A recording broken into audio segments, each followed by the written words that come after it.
प्रिय विद्यार्थियों, आज हम देखने जा रहे हैं परमताप और परमताप के गुण, एब्सोल्यूट टेम्परेचर क्या है और उसकी प्रॉपर्टीज़ क्या हैं। हमने देखा था कि जब हमने ऊष्मागति का नियम डिफाइन किया था तो हमने देखा था कि ताप ऊष्मागतिक वह गुण है निकाय का जो मुझे ये बताता है वो किसी दूसरे निकाय के साथ ऊष्मीय संतुलन में है या नहीं है। तो ऊष्मा का आदान प्रदान किस आधार पर होगा? जो जिसका ताप अधिक है जिस निकाय का, यानी जो गर्म निकाय है वो ऊष्मा देगा, और जो ठंडा निकाय है अर्थात जिसका ताप कम है वो ऊष्मा लेगा।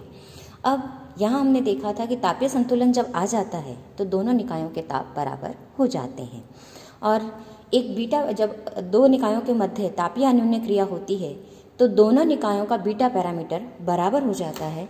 और बीटा पैरामीटर हमने देखा था कि किसके बराबर था, कि बीटा पैरामीटर को मैंने लिखा था कि beta is equal to del by del E of L N omega E, यानी कि जो नंबर ऑफ असेसिबल स्टेट्स हैं उनके लॉगरिथम का पर यूनिट एनर्जी के साथ जो मान है वो बीटा पैरामीटर है।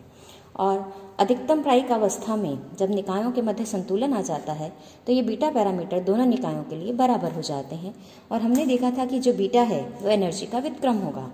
अगर यूनिट हम देखें तो यूनिट वाइज बीटा पैरामीटर ऊर्जा का व्युत्क्रम होगा, इसलिए बीटा पैरामीटर को लिखा गया कि 1/बीटा इज इक्वल टू KBT या beta is equal to 1/KBT का मान दिया गया। तो यहाँ से हम टेम्परेचर को डिफाइन करते हैं तो मुझे टेम्परेचर मिल जाता है T is equal to 1/KB, beta जहाँ KB बोल्ट्जमैन नियतांक है जिसका मान 1.38 इंटू 10⁻23 जूल पर केल्विन होता है। तो निकाय की उष्णता का बोध जो कराने वाला पैरामीटर है वो परमताप है, और इसके मापन के लिए अब हमें एक स्केल की आवश्यकता पड़ी। अब ये स्केल बनाने के लिए मुझे चाहिए ऐसा गुण निकाय का जो कि परमताप के समानुपाती हो।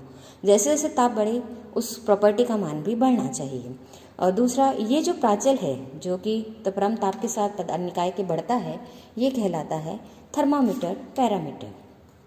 जैसे कि निकाय के दाब के साथ, आयतन के साथ, प्रतिरोध के साथ, चुंबकीय प्रवृत्ति, ये सब ताप के साथ बढ़ती हैं। दाब जो है निकाय का वो ताप बढ़ने के साथ कम होता है, यानी कि इन्वर्सली प्रोपोर्शनल है।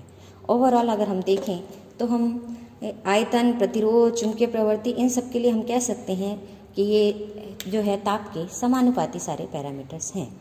अब निकाय के और अब जब ताप पैमाना मुझे बनाना है तो मुझे दो बिंदु भी चाहिए। तो दो स्थिर बिंदु जिनके मध्य मैं ताप पैमाने को निर्धारित करती हूँ वो बिंदु भी मुझे चाहिए, और वो बिंदु जल के लिए मान लिया हमने कि जैसा हिमांक बिंदु है, और उसका हिमांक बिंदु हम जानते हैं 0 डिग्री सेल्सियस पर पानी जमता है। और दूसरा बिंदु मेरे पास भाप बिंदु हो गया पानी के जल के लिए जिसमें कि पानी उबल जाता है जो कि 100 डिग्री सेल्सियस है। अब हमें चाहिए कि इनको हम जो मैंने पैमाना माना, जिन दो बिंदुओं के बीच माना, उनको मैं क्या करूँ, बराबर बराबर भागों में बांट दूँ। अब जैसे कि मैं डिग्री पैमाने पर देखूं तो हिमांक बिंदु और भाप बिंदु के मध्य जो भी भाग बनते हैं उनको मैं 100 भागों में डिवाइड कर देती हूं, तो प्रत्येक भाग 1 डिग्री सेल्सियस के बराबर हो जाता है। अब इन सबको बिंदुओं को आधार मानते हुए बहुत सारे ताप पैमाने बनाए गए। उनमें से एक है द्रव तापमापी, लिक्विड थर्मामीटर, जिसमें कि हम पारे का उपयोग करते हैं, अल्कोहल का उपयोग करते हैं, जिसमें पारे का उपयोग सर्वाधिक किया जाता है। और ये हम जानते हैं कि द्रव के आयतन जो है ताप के साथ परिवर्तित होता है।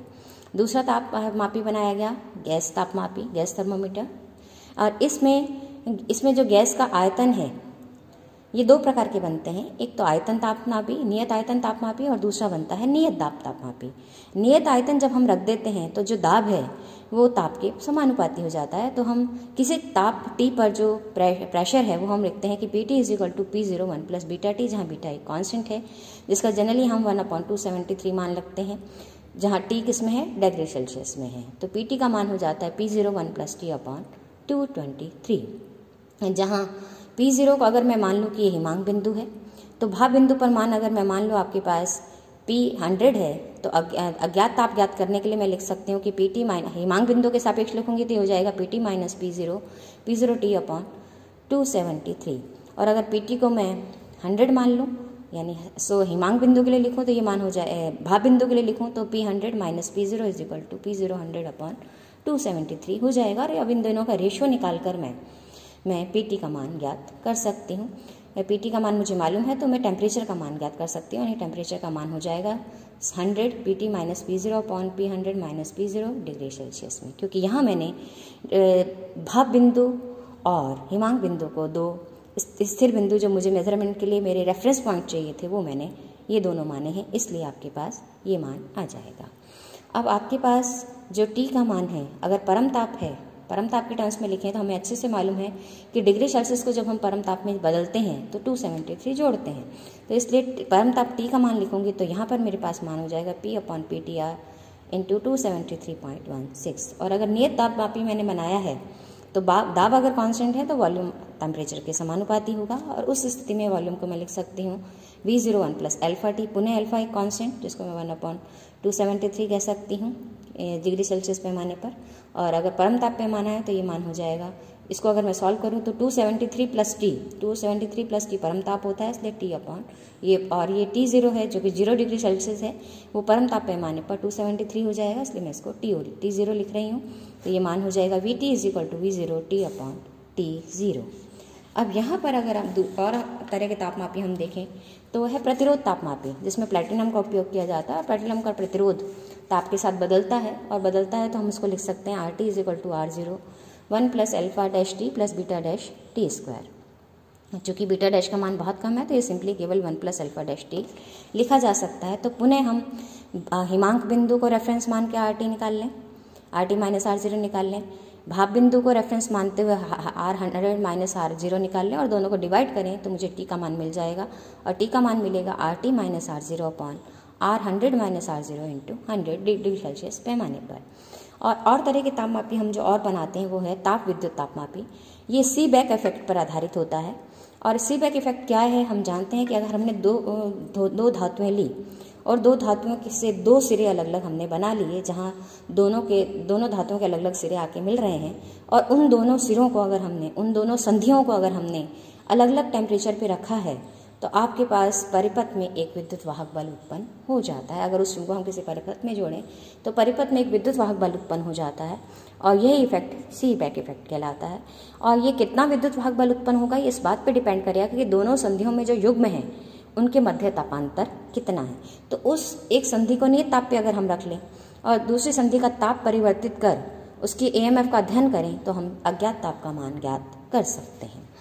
अगला तापमापी है विकिरण तापमापी।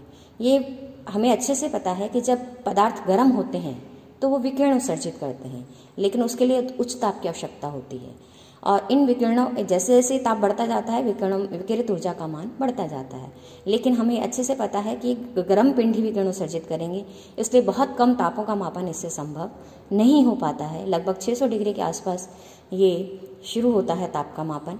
तो इसलिए विकिरण तापमापी स्टीफन के नियम पे काम करेंगे, लेकिन ये बहुत कम तापों के नापन के लिए उपयोगी नहीं है।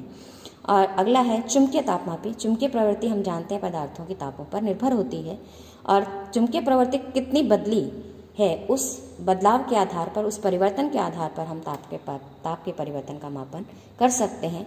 और अगर मुझे एक ताप मालूम है तो मैं दूसरे ताप का मान ज्ञात कर सकती हूँ, और इससे हम न्यून तापों का मापन भी कर पाते हैं। तो ये थे विभिन्न तापमापी किस प्रकार से बनाए जाते हैं परम ताप के मापन के लिए। और आपको पता है ताप के बहुत सारे पैमानों से हम परिचित हैं, डिग्री सेल्सियस पैमाना, फ़ारेनहाइट पैमाना, रूमर पैमाना और परम ताप पैमाना, एब्सोल्यूट टेम्परेचर, और इनके मध्य संबंध भी हमें ज्ञात है। अब हम देख रहे हैं आज की परम ताप के गुण क्या हैं। तो परम ताप के गुण हैं, सबसे पहले हमने इसकी परिभाषा से देखा था कि 1/kVT is equal to beta, और बीटा का मान होता है del by del of ln omega E. और यहाँ ओमेगा ई जो है ऊर्जा का तेजी से बढ़ता हुआ फलन है, और ऊर्जा का जब तेजी से बढ़ता हुआ फलन है तो ये धनात्मक होगा, तो इसका मतलब बीटा धनात्मक है। जब बीटा धनात्मक है तो स्वाभाविक है कि टी इस पर निर्भर है, अतः टी कभी भी ऋणात्मक नहीं होना संभव नहीं है, इसलिए टी हमेशा परम ताप हमेशा धनात्मक ही होगा। अब निकाय के लिए अभिगम्य स्तरों की ऊर्जा हमें मालूम है। अभिगम्य ऊर्जा के स्तरों पर की जो संख्या है वो स्वतंत्र कोटि पर निर्भर करती है। क्यों? स्वतंत्र कोटि बढ़ने के साथ साथ ऊर्जा भी उनकी बढ़ती है, तो अभिगम्य ऊर्जा स्तरों की संख्या भी बढ़ती है। तो अगर मैं यहाँ से मान रख दूँ कि ओमेगा ई का मान E माइनस E0 की पावर F के समानुपाती है, तो ln ओमेगा ई मेरे पास f ln e minus E zero हो जाएगा। तो बीटा का मान जब मैं निकालती हूँ कि इसका डिफरेंशियल करती हूँ तो मुझे मिल जाता है f upon E minus E zero, और बीटा का मान 1 अपॉन बीटा अगर मैं देखूँ तो ये रिवर्स हो जाएगा, E bar minus E zero upon F यानी के बी टी। तो इसका मतलब परमताप को अगर मैं इस कॉन्स्टेंट से गुणा कर देती हूँ तो ये पर डिग्री ऑफ फ्रीडम की मूल अवस्था से कितना ऊर्जा अधिक है, क्योंकि ये ई ज़ीरो मूल अवस्था की ऊर्जा है और ये ई निकाय की माध्य ऊर्जा ई बार अगर मैं कह दूँ, तो पर डिग्री ऑफ फ्रीडम के लिए किसी भी निकाय की मूल अवस्था से कितनी ऊर्जा अधिक है, ये टेम्परेचर उसका द्योतक है, उसका मापक है। तो पर डिग्री ऑफ फ्रीडम की एनर्जी से ये रिलेटेड है। और थर्मल इक्विलिब्रियम होने पर चूँकि टेम्परेचर समान हो जाते हैं तो इसका मतलब उनकी पर डिग्री ऑफ फ्रीडम की ऊर्जा भी समान होती है। ये हम परिचित भी हैं कि जो नियम है आपका, जब हम स्वतंत्र कोटियों को डिफाइन करते हैं तो हम ये भी कहते हैं कि जो हर डिग्री ऑफ फ्रीडम की एनर्जी है वो समान होती है। अब अगले गुण की ओर अगर मैं बढ़ूँ तो मुझे ये अच्छे से पता है कि बीटा का मान हमने अभी निकाला है f upon E minus E zero है, तो डेल बीटा डेल ई निकालती हूँ, यानी ऊर्जा के साथ बीटा का परिवर्तन देखती हूँ तो मुझे वो लेस देन ज़ीरो मिलेगा क्योंकि ये माइनस हो जाएगा।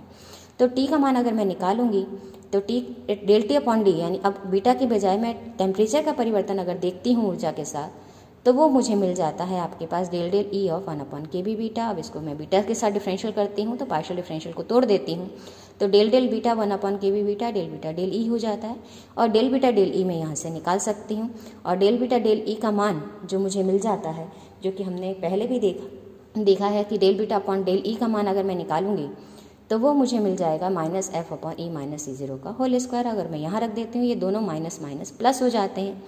तो इस स्थिति में मेरे पास के बी बीटा अपॉन ई के यहाँ से अगर मैं मान देखती हूँ तो ये एक माइनस तो मुझे आया इसका डिफरेंशियल करने पर 1 अपॉन के बी बीटे का, दूसरा माइनस साइन मुझे मिला बीटा का डिफरेंशियल ई के साथ करने पर, तो यानी दो माइनस साइन मिलकर ये पॉजिटिव हो गया। पॉजिटिव हो गया मतलब del T upon del E जो है वो ग्रेटर देन ज़ीरो है। ग्रेटर देन ज़ीरो का मतलब धनात्मक है, और धनात्मक होने का मतलब है कि अगर ऊर्जा में वृद्धि हो रही है तो निकाय के ताप में भी वृद्धि होगी। तो ये था ताप का अगला गुण कि ताप किसका द्योतक है, उसकी ऊर्जा का तो द्योतक था ही, जो हमने पहले देख लिया कि पर डिग्री ऑफ फ्रीडम की ऊर्जा का द्योतक है। और अब इसके परिवर्तन को भी बता रहा है कि अगर ऊर्जा बढ़ती है तो ताप भी बढ़ता है, ऊर्जा घटती है तो ताप भी घटेगा। अब अगली चीज़ जो मुझे पता लगती है कि ऊष्मा का विनिमय की दिशा क्या होगी, ये भी मुझे बताता है वो ताप। कैसे कि मान लिया मेरे पास दो निकाय हैं ए और ए डैश, जिनसे मिलकर बना हुआ जो निकाय है ए स्टार वो आइसोलेटेड है। अब निकाय ए के लिए जो प्राचल बीटा वो मान लिया प्रारंभिक अवस्था में बीटा आई है, और ए डैश का जो प्राचल है वो है बीटा आई डैश। अब इन दोनों के मध्य जब इंट्रैक्शन से साम्य अवस्था आती है और ए स्टार जो साम्य अवस्था बनता है, उस स्थिति में अगर मैं लिखूं तो इसका मतलब del del E L N omega E bar E F minus यानी फाइनल ऊर्जा माइनस इनिशियल ऊर्जा इंटू कर दिया, प्लस ये निकाय ए डैश के लिए परिवर्तन की हम बात कर रहे हैं कि del del E dash L N omega dash E dash E F dash minus E I dash. ये जो मान है यानी कि डेल बीटा डेल ई का मान जो हम ले रहे हैं दोनों निकायों के लिए, ये मान और इसका परिवर्तन अब हम किसके साथ देख रहे हैं, ये परिवर्तन तो बीटा का ऊर्जा के साथ है, लेकिन अब इसमें कितना परिवर्तन हो रहा है ऊर्जा परिवर्तन होने पर वो हम देखना चाह रहे हैं। निकाय की अन्योन्य क्रिया जब होती है तो ये मान ग्रेटर देन और इक्वल टू 0 होगा।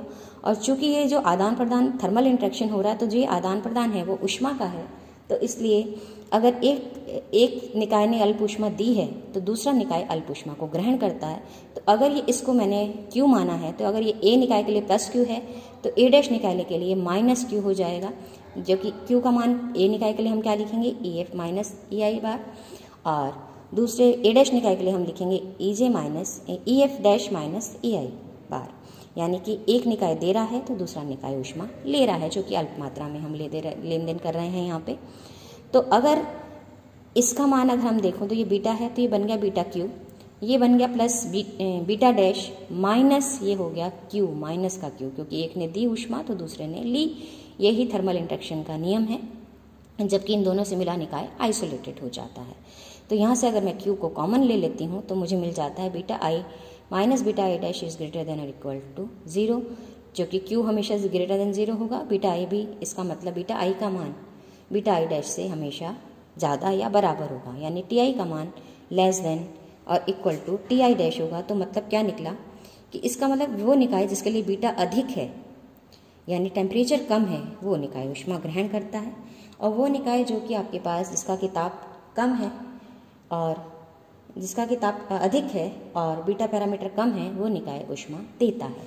तो यहाँ से हम ये देख लेते हैं कि आपके पास जिसके लिए बीटा अधिक है यानी टी कम है वो ऊर्जा ग्रहण करता है, ऊष्मा ग्रहण करता है। जिस निकाय के लिए बीटा कम है, टी अधिक है, वो ऊर्जा निष्कासित करता है। जो ऊष्मा ग्रहण करता है वो ठंडा निकाय कहलाता है और जो ऊष्मा उत्सर्जित करता है वो गर्म निकाय कहलाता है। और यहाँ हम इससे पता लगता है मुझे कि जो ऊष्मा है वो हमेशा गर्म निकाय से ठंडे निकाय की ओर प्रवाहित होती है।